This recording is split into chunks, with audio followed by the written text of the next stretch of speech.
Bismillahirrahmanirrahim. Assalamualaikum warahmatullahi wabarakatuh. Alhamdulillah wa syukurillah. La hawla wa la quwata illa billah. Amma ba'du. Allahumma salli ala Muhammad wa ala ali Muhammad. Kama sallaita ala Ibrahim wa ala ali Ibrahim. Kama fil alamin innaka hamidum majid. Kawan-kawan, hari ini kita akan mempelajari tentang teori kedaulatan. Teori kedaulatan ini membahas soal sumber kekuasaan yang berlaku dan ada di dalam negara-negara. Teori kedaulatan akan mengajarkan kita mempelajari soal sumber-sumber kekuasaan di dalam negara. Dengan membaca soal perjalanan sejarah bangsa-bangsa di dunia, kita akan mencoba menggali informasi apa saja faktor-faktor yang menjadikan pemimpin-pemimpin negara itu memiliki kekuasaan politiknya. Ada banyak teori kedaulatan yang bisa kita pelajari, dan karena itu menarik untuk kita jadikan sebuah kajian mengapa para pemimpin-pemimpin itu memiliki sumber kedaulatan yang berbeda-beda. Nah, kita akan share screen. Istilah kedaulatan dalam kekuasaan.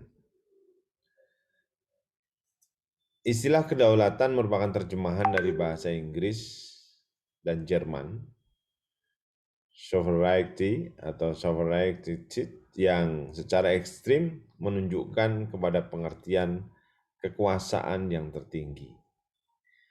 Orang yang pertama kali mengemukakan konsep kedaulatan adalah John Bodin, pemikir Perancis yang mengatakan bahwa kedaulatan adalah wewenang yang tertinggi yang tidak dapat dibatasi oleh hukum. Wewenang tersebut ada pada penguasa yang menguasai seluruh warga negara dan orang-orang lain dalam ruang lingkup wilayahnya.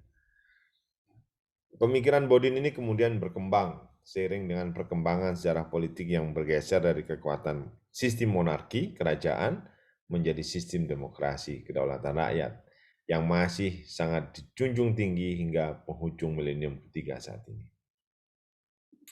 Nah, teori kedaulatan sendiri ada 5 yang populer, saudara sekalian.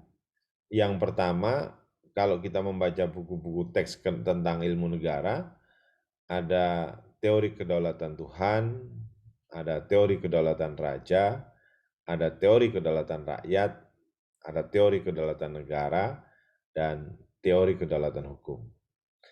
Nah, teori kedaulatan Tuhan itu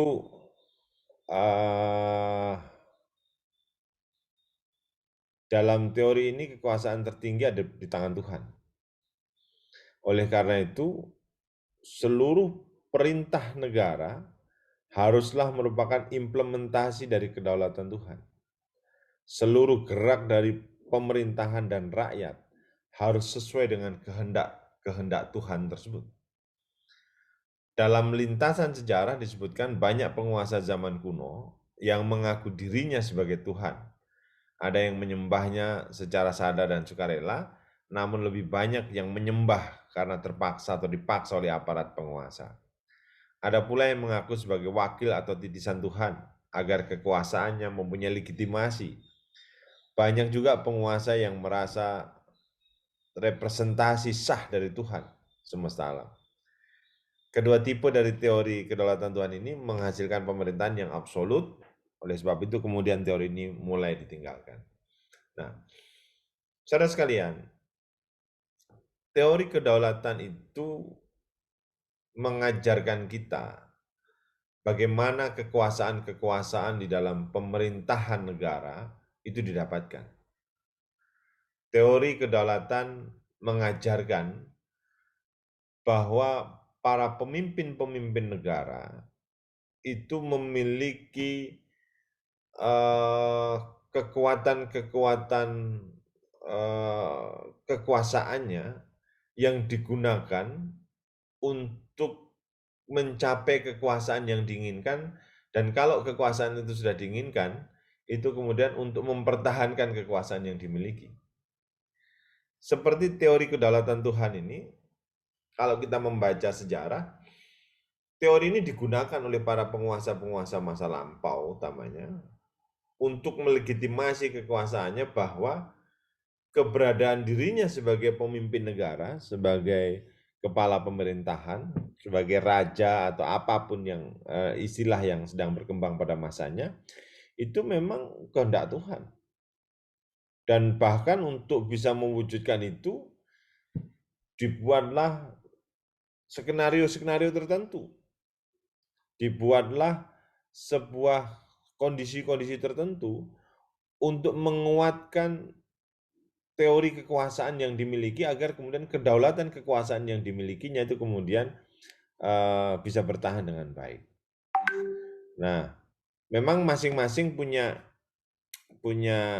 plus dan minus, termasuk ketika kemudian berbicara soal teori kedaulatan Tuhan ini. Kalau kemudian kita berbicara soal ideologi ketuhanan begitu, ya memang sangat bagus memiliki kesadaran bahwa kekuasaan di semesta ini sumbernya dari Tuhan. Bahkan kalau kita mengacu di Al-Quran, surat Al-Mulk itu, a'udzubillahi minasyaitonirrajim, tabarakalladzi biyadihil mulk wa huwallazi ala kulli syai'in qadir. Maha suci Allah yang menguasai seluruh kekuasaan di semua kerajaan-kerajaan di bumi ini. Artinya apa? Artinya memang kalau kemudian itu dihubungkan dengan teori kedaulatan Tuhan, para pemimpin itu menarasikan bahwa Tuhanlah penguasa semesta di bumi ini, dan kehadiran Dia dengan berbagai cara dan berbagai ikhtiar yang dilakukan, termasuk dengan penokohan-penokohan yang dilakukan, itu adalah bagian dari ikhtiar untuk menggambarkan bahwa memang keberadaannya Dia itu adalah bagian dari kehendak Tuhan. Bahkan ada yang sampai kemudian kebablasan, seperti yang dilakukan oleh Fir'aun, Ramses itu, yang kemudian sampai kemudian menuhankan dirinya. Nah, itu yang kebablasan. Tetapi kesadaran bahwa Tuhanlah pengendali dan penguasa semesta ini, dan karena itu penunjukan pemimpin-pemimpin kerajaan, pemimpin-pemimpin negara itu juga atas kehendak Tuhan, itu bagian dari sumber teori kedaulatan Tuhan. Yang itu kemudian pada tingkatan tertentu itu diolah, dikelola, bahkan dimanipulasi begitu oleh para penguasanya itu, agar kemudian pengokohan teori kedaulatan Tuhan itu memang benar-benar utuh, dan kemudian rakyatnya secara mayoritas itu percaya betul bahwa kehadiran Dia itu adalah representasi dari kehendak Tuhan, dan karena itu kepemimpinan Dia itu kemudian perlu didukung oleh seluruh masyarakat. Inilah teori kedaulatan Tuhan. Jadi Tuhan sebagai penguasa semesta alam itu kemudian dinarasikan sedemikian rupa, memberikan kekuasaan politik kepada para pemimpin-pemimpin negeri. Nah, cuman kadang-kadang yang agak kebablasan itu kemudian diolah sedemikian rupa agar muncul sebuah keyakinan publik di masyarakat yang menunjukkan gambaran betapa kekuasaannya itu kemudian kekuasaan yang istimewa.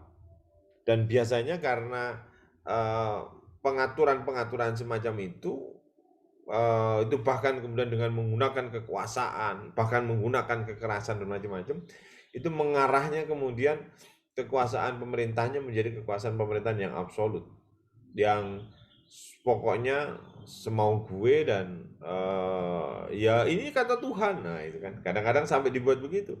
Ini perintah Tuhan. Bahkan kalau kemudian kita membaca dialektika beberapa pemerintah negara seperti pemerintahan Swiss dan Vatikan pada hari ini, itu menarik sekali ya. Jadi masih ada keterkaitan walaupun itu beda negara itu kan. Dalam Vatikan kan sebuah negara sendiri, tetapi bahwa pemerintahan di Swiss itu kemudian sangat menghormati Vatikan itu bagian dari gambaran bahwa kekuasaan-kekuasaan itu kemudian bagian dari manifestasi peran-peran Tuhan untuk kemudian mengondisikan umat manusia. Dan kalau dalam skala umum per hari ini banyak juga tokoh-tokoh bangsa, tokoh-tokoh negara yang menjadikan kekuasaan Tuhan itu sebagai simbol-simbol untuk mendapatkan kekuasaan. Karena itu dia mencitrakan diri alim, dia mencitrakan diri sangat rajin beribadah, dia mencitrakan diri sebagai orang yang memang mendapatkan kekuasaan itu karena perintah dari Tuhan yang Maha Kuasa. Nah, inilah kemudian sebuah cara untuk mendapatkan kekuasaan. Yang ketika kemudian sudah kekuasaan itu sudah didapat, kalau kemudian ini ansih pada sisi teori kedaulatan Tuhan, maka dia akan menyampaikan narasi-narasi bahwa apapun kehendaknya itu adalah kehendak-kehendak Tuhan. Dan bahkan dia tidak hanya cukup bernarasi di balik ayat-ayat firman-firman Tuhan, tetapi kadang-kadang sudah mulai berlebihan dengan menyampaikan bahwa he have the good feel, dia punya feeling bagus, yang itu kemudian menunjukkan ada hubungan antara dirinya dengan Tuhan, dan itu bukan direkayasa ya, tapi diciptakan kondisi sedemikian rupa seakan-akan kemudian dia orang paling dekat dengan Tuhan, dan karena itu dalam konteks kekuasaan dia ingin menyatakan, semuanya ingat ini perintah Tuhan dan karena itu kalian semua harus nurut. Ini bagian dari penguatan teori kedaulatan Tuhan. Dan ini salah satu sumber teori yang kemudian lama sekali dan banyak sekali digunakan pada masa-masa lampau ketika kemudian orang mendapatkan perebutan kekuasaan. Dan dalam banyak sejarah serta banyak kisah-kisah tentang perjuangan keumatan untuk kemudian memperjuangkan nilai-nilai keadilan, itu seringkali teori kedaulatan Tuhan ini digunakan untuk kemudian mendapatkan kekuasaan. Terus kemudian yang kedua adalah teori kedaulatan raja. Raja biasanya bersandar pada kemampuan untuk meyakinkan rakyat bahwa ia dan keturunannya yang berhak diangkat dalam kedaulatan atau kekuasaan yang tinggi. Tuhanlah yang memberikan hak untuk memerintah secara mutlak kepada para raja. Oleh karena itu, kekuasaan politik yang dimiliki para raja yang tidak bisa dicabut oleh rakyat. Kekuasaan yang mutlak pada para raja dan banyaknya penyelewengan kekuasaan ini ke dalam tirani menyebabkan rakyat tidak lagi percaya kekuasaan tertinggi harus di tangan raja. Mereka mulai memberontak terhadap raja dan mulai menyadari kekuatannya sendiri dalam tanda petik sebagai kekuatan yang beridentitas dan berhak atas nasib mereka sendiri. Saudara sekalian, kalau kita kemudian mencoba mengkaji pada teori kedaulatan raja ini, prinsipnya teori kedaulatan raja ini adalah teori yang ingin menunjukkan bahwa raja itu memiliki kekuasaan yang sangat kuat untuk bisa mengendalikan negerinya. Yang itu kemudian bisa saja sumber-sumbernya itu adalah sumber-sumber dari ketuhanan. Jadi ini satu tingkat di bawah trap ketuhanan tadi. Tetapi karena semangatnya itu kemudian semangat untuk memperkuat kekuasaan raja itu, maka kemudian dia menciptakan simbol-simbol, dia menciptakan prosesi-prosesi, dia menciptakan semua ruang yang dimiliki dalam kerajaan itu untuk menunjukkan betapa berkuasanya raja. Dan biasanya begini, ini raja ber eh, apa ya, bekerja sama dengan kelompok-kelompok tertentu, dengan orang-orang yang ada, orang-orang pilihan di dalam kerajaannya untuk melihat eh, mana yang terbaik dan kemudian membangun kekuasaannya yang terbaik. Inilah salah satu cara yang digunakan negara atau raja dalam rangka membangun kekuasaannya. Jadi memang dia menarasikan kekuasaan utama itu memang sumbernya dari Tuhan, tapi kemudian itu dilanjutkan bahwa karena perintah dan titah Tuhan, maka dia kemudian menjalankan semua langkah-langkah itu untuk memperkuat legitimasinya dia. Dan karena itulah maka kemudian dia menciptakan serangkaian prosesi-prosesi, simbol-simbol, baju yang gemerlap, terus kemudian kepala yang dihias dengan mahkota. Itu dalam rangka menunjukkan itu. Tetapi kemudian seringkali ini juga kemudian pada tahap-tahap lanjutan itu kemudian ada pergeseran. Awalnya kalau raja-raja terpilih pada awal itu semangatnya menjadi bagus, tapi kemudian kembali pada normatif manusia. Ketika kemudian ada banyak godaan, maka kemudian mulai muncul kelompok-kelompok, persaingan-persaingan, tarik menarik kekuatan yang kemudian raja berkeinginan membangun kekuasaan absolutnya, dan kalau kemudian sudah muncul kekuasaan absolut, maka yang muncul adalah tirani. Siapa yang nggak setuju, sikat. Siapa yang nggak sependapat, singkirkan. Sehingga kemudian semua kekuasaan itu dibangun dalam rangka membangun sebuah absolutiditas kekuasaan raja dan keturunannya. Sehingga nanti kalau raja sudah wafat atau sudah menganjak sepuh, maka kemudian harus diyakinkan dengan segala jaringan dan latihan, bahkan sejak anaknya itu bayi itu harus dilatih untuk kemudian dipersiapkan menjadi raja. Langkah-langkahnya, prosesinya, pembelajarannya, keahliannya, keterampilannya, semua diarahkan ke sana. Sehingga kalau itu yang dilakukan, maka raja memiliki kedaulatan yang cukup, dan kedaulatan itu digunakan untuk mengatur negerinya. Cuman kadang-kadang kebablasan, itu digunakan untuk kepentingan dirinya dan kemudian muncul ego-ego tertentu, ya sampai kemudian muncullah fase-fase munculnya kekuatan-kekuatan yang super absolut di dalam kerajaan, dan dampak akhirnya menjadi sebuah tirani, kerajaan-kerajaan yang hanya mementingkan kepentingan raja saja, rakyatnya tidak diopeni. Nah, selanjutnya teori kedaulatan rakyat. Teori kedaulatan rakyat ini sebenarnya bisa dianggap sebagai sebuah antitesis atau perlawanan dari teori kekuasaan raja. Jadi kalau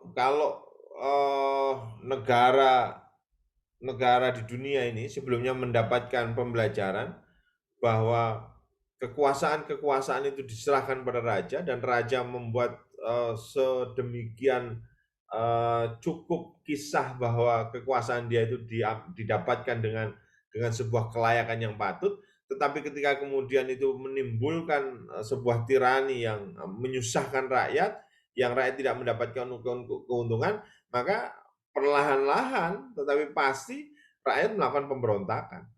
Apa yang terjadi? Banyak kisah di dalam dongeng-dongeng dunia itu, maka kemudian muncullah tokoh-tokoh yang bersumber dari rakyat, tokoh-tokoh yang di-endorse oleh rakyat, tokoh-tokoh yang berjuang bersama rakyat.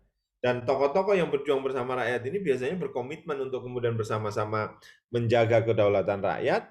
Dia akan bersama-sama dengan rakyat untuk membangun kesejahteraan negerinya, dan untuk menjaga komitmennya itu, maka dibentuklah dewan-dewan perwakilan rakyat, representasi dari kelompok-kelompok masyarakat untuk kemudian mengawal, mengingatkan pemimpin negara agar dia kemudian tidak lupa dengan rakyatnya. Nah, tetapi teori kedaulatan rakyat ini, saudara sekalian, menarik sebagai sebuah ikhtiar penciptaan kekuasaan begitu, ya karena dengan kesadaran bahwa hidup kita ini sama, lahir kita sama, terus kemudian kita sama-sama memiliki hak untuk memperjuangkan nasib kita, punya persamaan hak untuk sama-sama hidup, ketika kemudian punya tantangan dan memperjuangkan dirinya, ya rakyat punya hak yang sama. Dan itulah awal mula teori kedaulatan rakyat. Nah sekarang teori kedaulatan rakyat yang kemudian secara politik menjadi gagasan dasar dalam sistem demokrasi hendak mengatakan bahwa rakyat sendiri yang berwenang untuk menentukan bagaimana ia mau dipimpin dan oleh siapa. Karena semua anggota masyarakat sama kedudukannya sebagai manusia dan warga negara, dan berdasarkan keyakinan bahwa tidak ada orang atau kelompok orang yang begitu saja berhak untuk memerintah orang lain. Wewenang untuk memerintah masyarakat harus berdasar penugasan dan persetujuan para warga negara yang dipilih oleh rakyat sendiri. Dan untuk itu maka kemudian rakyat harus mengawal, rakyat harus punya kesempatan mengoreksi, dan bahkan kalau kemudian koreksinya itu dianggap tidak cukup, maka rakyat diberi kesempatan untuk menurunkan penguasa-penguasa yang tidak membela pada rakyatnya. Inilah teori kedaulatan rakyat. Jadi rakyat mengambil posisi untuk kemudian menyadari kekuasaannya, dan karena itu dia berjuang untuk bisa memiliki kedaulatan, untuk menentukan nasib bangsanya, menentukan nasib negerinya. Nah, kemudian ada juga teori kedaulatan negara. Teori kedaulatan negara itu adalah teori yang merupakan reaksi terhadap kedaulatan rakyat. Kalau teori kedaulatan rakyat itu biasanya berimplikasi pada demokrasi yang sangat terbuka. Dikit-dikit rakyat, dikit-dikit pilihan, dikit-dikit harus demokrasi gitu. Nah, tetapi ini kemudian juga ada plus minusnya. Teori kedaulatan rakyat ini juga kemudian memiliki implikasi negara menjadi sering gaduh, negara menjadi sering hiruk pikuk, dan negara pada posisi-posisi tertentu tidak produktif. Dan karena itulah diperlukan sebuah ruang untuk kemudian mengendalikan. Dan kalau kemudian sudah rakyat sedikit rakyat itu kemudian menjadi gaduh dan menjadi sangat ramai, maka muncul pula lah kemudian kekuatan yang lain di dalam pengendalian negara. Apa itu? Yaitu teori kedaulatan negara. Teori kedaulatan negara ini mulai lagi mengambil bahwa negara untuk mengkonsolidasi negaranya dengan segala potensi bangsanya itu kemudian harus punya kekuatan, dan karena itulah kekuatan diambil lagi. Biasanya para pemilik kekuasaan ini kemudian berserikat dengan kelompok-kelompok kekuasaan yang lain. Contohnya misalkan berserikat dengan tentaranya, berserikat dengan polisinya, sehingga kalau kemudian mereka berserikat, dia bisa mengendalikan negara secara utuh, maka kemudian kedaulatan negara. Negara yang berkuasa mengatur semuanya. Serakyat teriak dikit, diam, ini semua negara, berputar. Jadi setelah rakyat kemudian hiruk pikuk, maka kemudian kekuasaan negara hadir, dan kekuasaan negara itu biasanya disimbolkan dengan sedikit-dikit atas nama negara. Bangun, rakyatnya nggak setuju, dilakukan upaya pemaksaan, pokoknya atas nama negara. Melakukan apapun, semuanya disimbolkan dengan simbol-simbol negara. Inilah yang disebut dengan teori kedaulatan negara. Dan teori kedaulatan yang terakhir, kawan-kawan sekalian, adalah teori kedaulatan hukum. Teori kedaulatan hukum merupakan penyangkalan terhadap teori kedaulatan negara. Seperti dikemukakan oleh Krabbe, bahwa kekuasaan tertinggi tidak pada raja dan negara, tetapi berada pada hukum yang bersumber pada kesadaran hukum setiap orang. Dalam teori kedaulatan negara, hukum ditempatkan di bawah negara, sehingga negara tidak tunduk kepada hukum. Perasaan kesadaran hukum ini terjelma ke dalam naluri hukum, Rechtsinsting di dalam negara melalui adanya lembaga legislatif. Dengan demikian, lembaga legislatif yang populer disebut dengan parlemen hanyalah satu lembaga atau alat untuk menjelmakan kesadaran hukum dan rakyat. Artinya apa, saudara sekalian?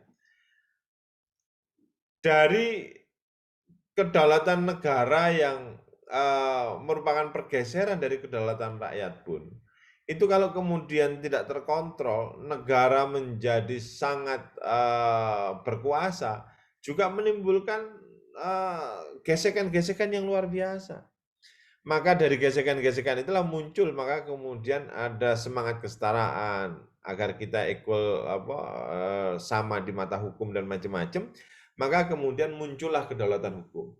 Kedaulatan hukum itu kalau di negara kita itu dimunculkan misalkan di dalam konstitusi negara kita, pasal 1 ayat 3 Undang-Undang Dasar Negara Kesatuan Republik Indonesia berbunyi bahwa negara Republik Indonesia adalah negara hukum.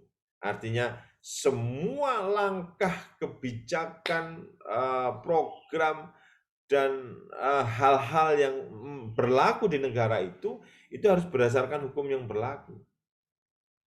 Nah, kalau negara hukum ini efektif, seharusnya hukum-hukum yang baik yang diatur oleh negara itu kemudian bisa menjadi pegangan bagi seluruh aparatur negara, mulai dari kepala negara, institusi pemerintahan di bawahnya, termasuk rakyat, untuk bersama-sama berperilaku, bersikap, dan berposisi sesuai dengan aturan hukum yang ada, sehingga semua punya peran yang sama untuk kemudian berkembang.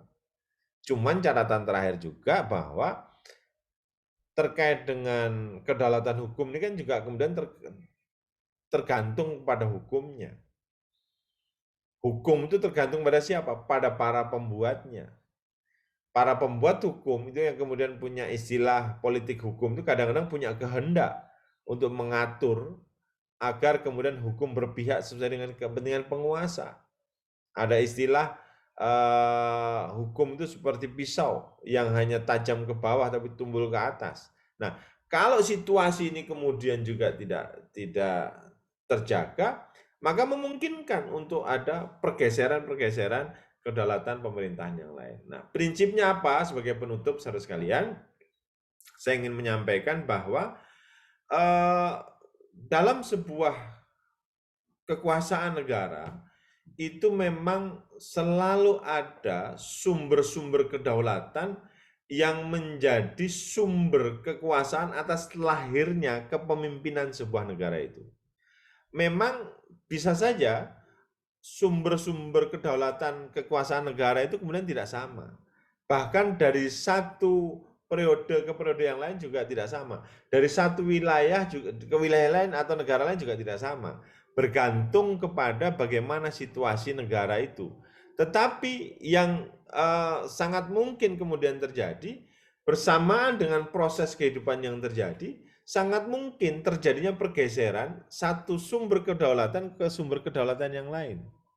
Seperti tadi saya sampaikan, bisa saja awalnya sumber kedaulatan Tuhan begitu sangat diyakini oleh masyarakat. Masyarakat meyakini penguasa yang mendapatkan kedaulatan Tuhan kemudian menjadi pemimpin, tetapi kemudian setelah sedikit-sedikit Tuhan, Tuhan seakan-akan dikapitalisasi menjadi kekuasaan negara, rakyat menjadi seperti dipecundangi. Maka rakyat kemudian melakukan perlawanan. Maka setelah rakyat melakukan perlawanan, maka muncullah teori kedaulatan yang lain.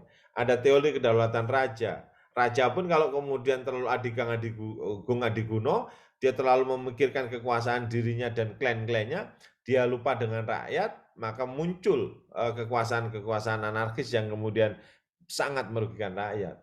Dan kalau kemudian negara di bawah kekuasaan raja sudah sangat tidak dipercaya, sangat mungkin seperti kisah dalam banyak narasi-narasi dongeng di dunia, itu muncul perlawanan rakyat.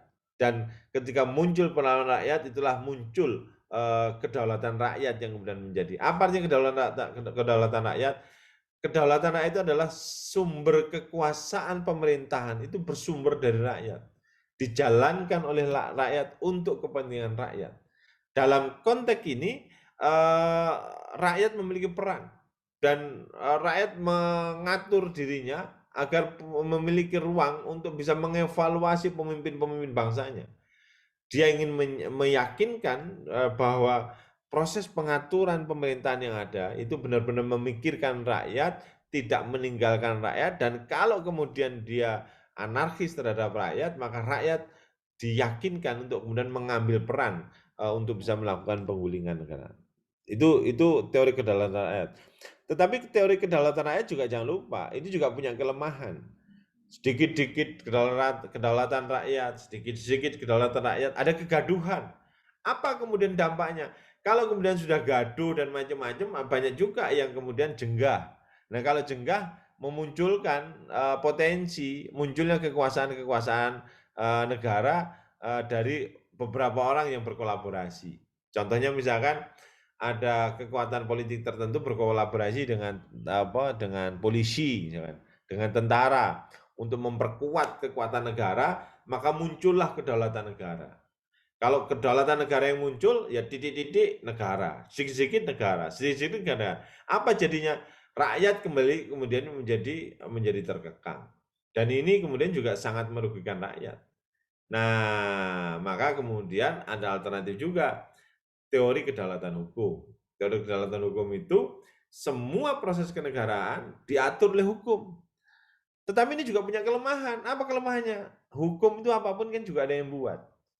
Yang membuat adalah para pembuat hukum. Kalau para pembuat hukumnya tidak konsisten menjaga agar produk hukum yang dibangun itu benar-benar bermanfaat untuk masyarakat, demi kepentingan masyarakat, maka dia akan terjebak melahirkan produk-produk hukum yang tidak disukai rakyat, dan itu juga akan mengganggu kedaulatan hukum itu, dan bisa saja kemudian akan muncul atau bergeser pada kekuasaan kedaulatan yang lain. Inilah saudara sekalian, sebagai sebuah pemahaman bahwa di dalam narasi-narasi kekuasaan itu selalu ada teori-teori kedaulatan yang menjadi pegangan bagi para penguasa untuk bisa mendapatkan kekuasaan yang diinginkan. Tetapi pilihan apapun yang dibangun di dalam rangka mencapai kekuasaan itu, yang paling penting adalah harmonisasi antara penguasa dengan rakyat. Karena ketika kemudian penguasa melupakan rakyatnya, maka selalu ada langkah-langkah yang kemudian memungkinkan munculnya rakyat mengambil peran-peran di dalam dalam kontestasi pengambil alihan kekuasaan negara.